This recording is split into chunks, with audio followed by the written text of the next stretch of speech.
Ne jamais se perdre.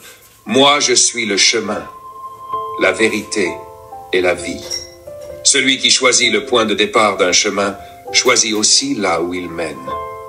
Chers frères et sœurs, celui qui choisit le point de départ d'un chemin choisit aussi là où il mène.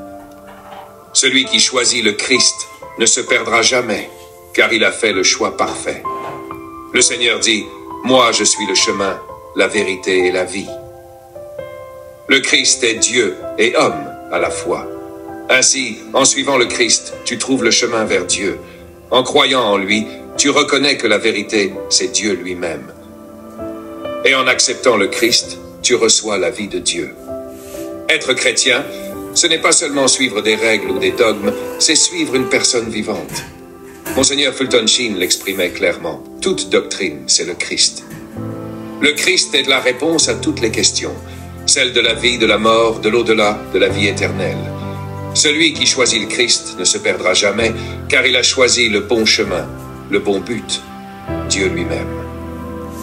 Lorsque Philippe dit « Seigneur, montre-nous le Père », Jésus répond « Qui m'a vu a vu le Père ».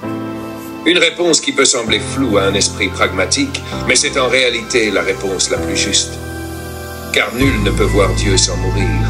Et c'est pourquoi le Fils de Dieu s'est fait homme, pour que ceux qui le voient puissent vivre. Le cœur de la foi en l'incarnation, c'est ceci. Le visage de Dieu est désormais révélé dans le Christ. Voir le Christ, c'est voir le Père, c'est voir la vie, le ciel. Bien des merveilles nous attendent après cette vie, mais nous pouvons déjà en goûter un avant-goût dans le Christ. En s'incarnant, il a fait descendre le ciel sur la terre, et en nous sauvant, il fait monter la terre au ciel. En tant que chemin, il nous conduit au Père. En tant que vérité, il nous révèle le Père. En tant que vie, il nous partage la vie du Père. Il est intéressant de noter que saint Paul mentionne plusieurs fois avoir vu le Christ ressuscité. Le Seigneur est apparu à Pierre, puis aux 12, ensuite à plus de 500 frères à la fois, puis à Jacques et à tous les apôtres, et enfin à Paul lui-même, comme à un avorton. Grâce à cette rencontre, les apôtres sont partis aux extrémités du monde pour proclamer la bonne nouvelle. Leur voix a retenti par toute la terre, psaume responsorial.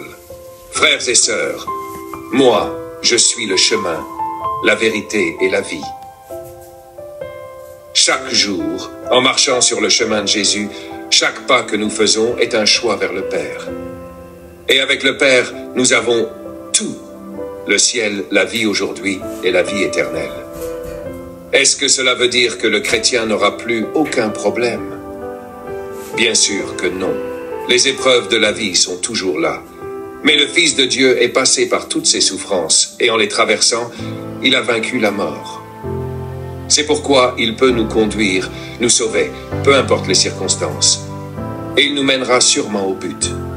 Nous pouvons prier, « Seigneur, les chemins de la vie sont multiples, mais souvent sans issue. Aide-moi à choisir chaque jour le chemin de Jésus, car en le choisissant, je ne me perdrai jamais. »